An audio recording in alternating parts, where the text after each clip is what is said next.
गजाननं भूतगणादिसेवितं कपित्थजम्बूफलसारभक्षणम् उमासुतं शोकविनाशकारणं నమామి విఘ్నేశ్వరపాదపంకజం.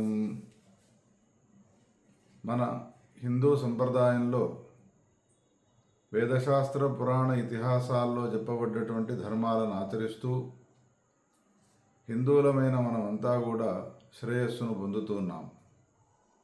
అందులో భాగమైనటువంటి భాద్రపద మాసంలోని శుక్లపక్ష చతుర్థి నాడు గణపతిని పూజించి సంవత్సర కాలము ఏ విధమైనటువంటి విఘ్నాలు రాకుండా ఉండేట్టుగా ఆరాధన చేస్తూ ఉన్నాము విధి విధానంగా.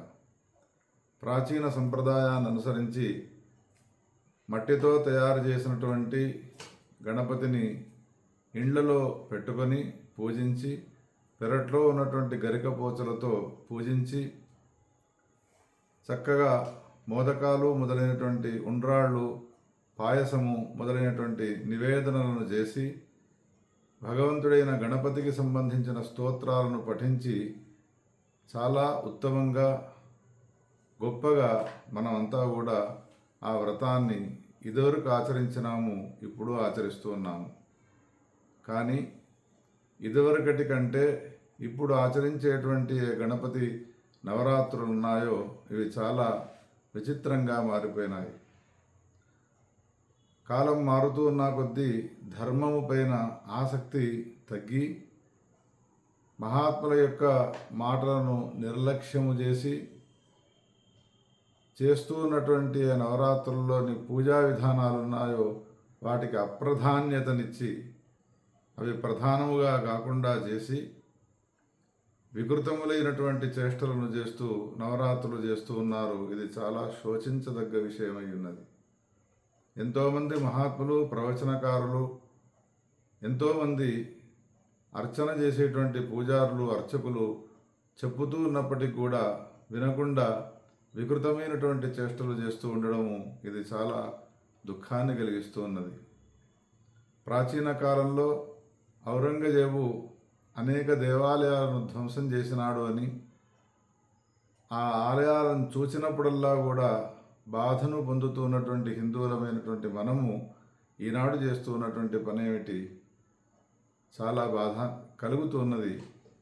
విగ్రహాలను ఒకరికంటే ఒకరు పెద్దగా స్థాపించి ఆ విగ్రహాలకు పూలమాలలు వేయడం కోసమై ఆ విగ్రహం పైకి ఎక్కి కాళ్లతో తొక్కుతూ విగ్రహానికి పూలదండలు వేయడం ఇది ఏ శాస్త్రంలో చెప్పబడ్డది?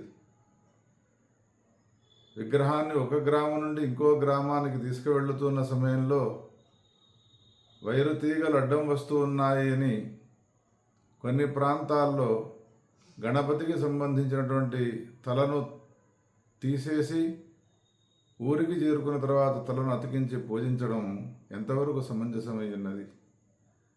ఇవన్నీ ఒక ఎత్తు అయితే గణపతి నవరాత్రులు జరుగుతున్న సమయంలో భజనలు, పాటలు, హరికథలు, భక్తి గీతాలను ఆలాపించడాన్ని పక్కన పెట్టి సినిమా పాటలను పెట్టుకుంటూ పెద్ద పెద్ద డిజీ సౌండు ఆ గ్రామమే కాదు, ఆ వాడనే కాదు, మొత్తం గ్రామ శివార్లు వినొచ్చేట్టుగా పెద్ద పెద్ద సౌండ్లు పెట్టుకొని గృహిణీలు కూడా డ్యాన్సులు చేయడము ఇది చాలా శోకాన్ని కలిగిస్తూ ఉన్నది. ఇది చాలా బాధాకరమైనటువంటిది ఉన్నది. గణపతి నవరాత్రులను నిమిత్తముగా పెట్టుకొని సురాపానము చేయడము, జూదమాడము మొదలైనటువంటి అకృత్యాలను బాగా చేస్తూ ఉన్నారు. ఇది కూడా చాలా బాధాకరమై ఉన్నది. ఇవన్నీ ఒక ఎత్తు అయితే గణపతి నవరాత్రులను ముగించుకున్న తర్వాత నిమజ్జనం చేసేటువంటి సందర్భంలో చాలా బాధాకరమైనటువంటి దృశ్యాలను చూడవలసి వస్తున్నది కళ్ళతో. పెద్ద పెద్ద విగ్రహాలు పెట్టడం ఎందుకు? క్రేన్లతో తీసుకుని వెళ్ళి తలకిందులు కాళ్ళు పైకి చేసి విసిరి కొట్టడాలు ఎందుకు? ఆ చిన్న విగ్రహాల గురించి అయితే చెప్పవశమే కాదు. ఎంత బాధ కలుగుతుంది అనంటే పెద్ద విగ్రహాలను, చిన్న విగ్రహాలను ఒకే ట్రాక్టర్లో పెట్టి మన ఇంటి పని నిమిత్తమై వచ్చినటువంటి ట్రాక్టర్లోని ఇసుక, ట్రాక్టర్లోని కంకర ఒకేసారి లేపగానే కుప్పగా పడ్డట్టుగా ఆ గణపతి విగ్రహాలన్నీ కూడా నీళ్లు లేనటువంటి చోట కుప్పగా పడుతున్నటువంటి దృశ్యాన్ని చూస్తే ఎటువంటి భక్తుడైనా కానీ బాధపడక తప్పదు. హే హిందువులారా, ఇటువంటి అకృత్యాలను చేయబోకండి. మన ప్రాచీన సంప్రదాయాన్ని అనుసరించి విగ్రహాలను చిన్న చిన్న విగ్రహాలను పెట్టుకొని, మట్టి విగ్రహాలను పెట్టుకొని ఇంటి సమీపంలో ఉండేటువంటి బావుల్లో, ఇంటి సమీపంలో ఉండేటువంటి చెరువుల్లో, ప్రవహిస్తున్నటువంటి నీళ్లతో కూడుకున్నటువంటి నదుల్లో, వాగుల్లో, వంకల్లో వేసి, చెరువుల్లో వేసి నిమజ్జన కార్యక్రమాన్ని కొనసాగించండి. ప్రాచీన సంప్రదాయాన్ని పాటించి శ్రేయస్సును పొందండి. మళ్ళీ మనం అంతా కూడా అకృత్యాలను చేసి, అధర్మాలను చేసి, ఇదివరకు చేసినటువంటి అకృత్యాలను చేసిన వారిని విమర్శించి మనమే ఆ పనులను చేస్తూ ఉండడం ఇది భావ్యం కాదు. హిందువులు మేలుకొని మా ప్రముఖమైనటువంటి సంస్థలు ఉన్నాయో, ఆర్ఎస్ఎస్, విశ్వ హిందూ పరిషత్తు మొదలైనటువంటి సంస్థలన్నీ కూడా నడుము బిగించాల్సినటువంటి సమయం ఆసన్నమైనది. హిందూ జన జాగృతి కోసమై ఏర్పాటు చేసినటువంటి గణపతి నవరాత్రులు ఇటువంటి వికృత చేష్టలను చేయకుండా ఆపవలసినటువంటి ఒక సమయం ఆసన్నమైనది. జగద్గురువులంతా కూడా, మహాత్ములైనటువంటి వ్యక్తులంతా కూడా, ప్రవచనకర్తలందరూ కూడా చెప్పుతూ ఉన్నప్పటికీ కూడా ఇది సాధ్యం కాకుండా ఉన్నది. శృతిమించిపోయినది.